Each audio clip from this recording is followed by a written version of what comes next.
Greetings from Southeast Asia. My name is Jack. I am Dr. Amanda Noel's twin flame life partner. And today I'm going to be talking about why the divine masculine isn't communicating with you. I'm going to pull back the curtains and give you a behind the scenes look on what the masculine is really thinking and what is he really experiencing. Now, first off, I always like to say I'm talking about energy today. I'm talking about feminine energy and masculine energy.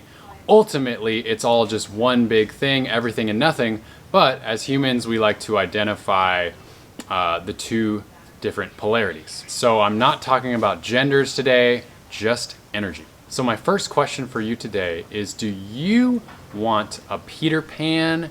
Do you want a prince? Or do you want a king? If you want a king, then listen up. In order to attract a true king, you must first get really crystal clear on what a king means to you and what you most crave in a king.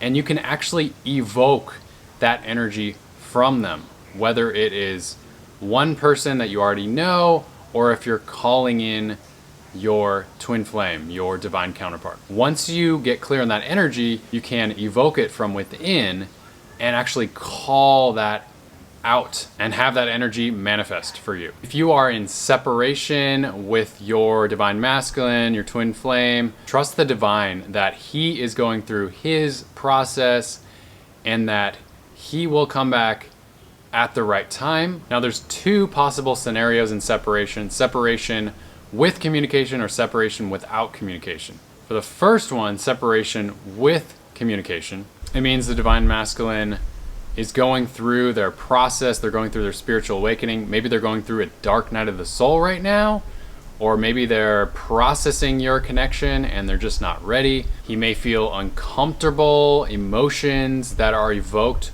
the last time he was around you, and it does not mean that there's anything wrong with you. It just means that your connection is so powerful, so strong, that it brings up confusing emotions within himself that he does not understand.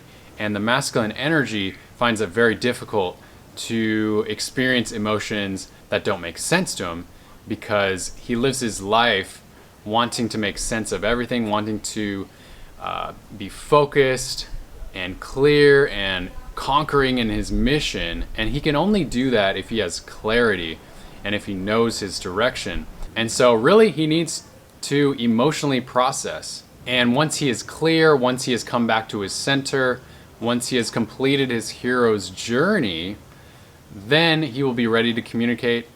You will know when that is, when the time is right. It also depends on how fast he learns. Now, this is different for everyone. Some men may get a mentor, they may do some men's work that can be extremely helpful. I know I've done a lot of men's work.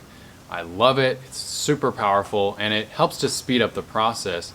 And then other men may go into solitude and they need to really spend that time alone in their cave, so to speak.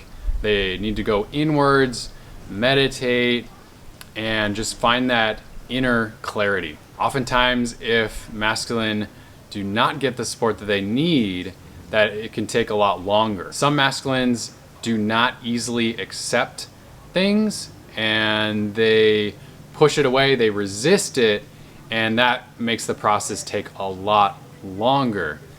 These may be masculines that are more stubborn, and though that can be a positive thing in their mission, in their career, they're stubbornly going after what they want, it can really hold them back in their awakening. Now, some masculines might not even be aware that they're going through a process. They may be involved in workaholism, distractions, social media, drinking, drugs, porn, masturbation, all that stuff, hooking up, and that can really distract them for a while. Or if the masculine is not distracting himself, then the process often goes a lot more quickly and he can find that clarity a lot faster. They may need to go through repetitive karmic cycles. Maybe they go into hooking up with other people just to play out some drama, repeat childhood wounds and patterns, and eventually he'll learn that these patterns start with him. not the other person. And the fact that it keeps repeating means that there's something that he needs to process inwardly. It's really important that he has to find that clarity within himself. And there's no one, not even you, who can explain this to him and that he'll totally understand it and then totally just wake up instantly. So most likely he's doesn't want to listen to you, doesn't want guidance. He needs to find it within himself. And you'll know that he is awakened when he comes to you with the energy of, I'm here, I'm present, I'm not afraid of you, and I'm committed, and I will do whatever it takes. If it's anything less than that, which it could easily be, then that just means he's got some more inner work to do, and maybe both of you have some wounds to work through and patterns and all those things. That is very, very common, and there is nothing wrong with that. So once the Divine Masculine is ready, he will be there, present for you with an open line of communication. He'll be emotionally intelligent.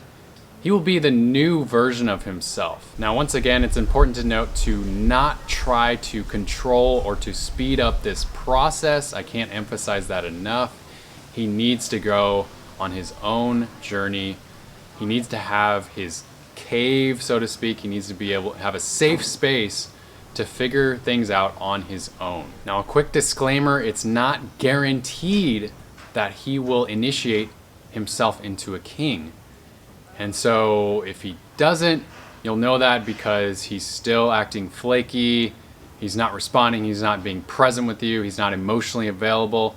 If he does step into a king, you'll know that because he will reach out to you with clear, concise communication, and he will have 100% open, honest communication with you. Now, if the person you believe to be your Divine Masculine counterpart, if you are still not totally sure, maybe part of you feels certain about the connection, but maybe there's also another part of you that really doesn't know if you're fully honest with yourself, then check out the 22 Signs of Twin Flame Reunion checklist. My beloved Amanda and I have put this checklist together. It has taken us years in the making. We have 22 signs that you can look at one by one, and then you can know for sure if they are your twin flame, your life partner, or not. You can get access to that checklist below. Just click the link. Now, the situation number 2, where the communication is closed off. And so most likely in this situation, there was a harsh experience where you two basically wounded one another or argued or yelled at each other or said some really nasty things. And then it created this kind of explosion that then you two then basically resented each other, or maybe one person resented the other for saying something. And then you just cut the line of communication. And really, what's going on there on the deeper level is that these are trauma wounds playing out, and both people or one person is going through a fight, flight, freeze response, and they're playing that out. And it's really just a way to protect one's emotions. And it's also an immature, passive-aggressive thing to do, and it's a way to hold on to a grudge and sabotage the relationship as well. So either he is not interested in you, and that could be a possibility, or he is interested, he's just really intimidated and probably overwhelmed with the connection and the mirror that you are for him, because a lot of his wounds come out, a lot of his fight, flight, freeze responses, where either he may go into attack mode if he feels really triggered, or he might run, or he might freeze and shut down. Now, these are very common primal responses. Now, that is not to say that abuse is okay. If you are ever being abused verbally or physically, that is absolutely not okay and should not be tolerated. And absolutely get help from a therapist if that's what you feel like could be best for you. Now, in this separation, when there is no communication, both parties can take the time, very valuable time, to go inwards and check in with yourself on what emotions were triggered, what boundaries were crossed, why you said what you said, why they might have said what they said to you. You can guess maybe where they're coming from. You can guess if they were really triggered and angry or upset, that they were coming from a wound, that they were coming from pain, and they were coming from a hurt place. And really it's their inner child. So most likely if they have a deep wound, as we all do, it came from their upbringing, their childhood. So during separation, it's best for both of you to really process that and heal. Now, once the divine masculine has processed fully, he will feel guided to reach out to you. He will most likely reach out to you once you have fully healed the wound, once you have fully done the inner work and risen into your inner queen. Ideally, both of you will be in a much clearer place. You'll be able to speak your truth honestly and respectfully. He will be open to being vulnerable, and he will have much greater emotional intelligence. Now, when you both do meet again, make sure to hold eye contact with him. And if he is able to maintain that eye contact with you, then you know he's ready.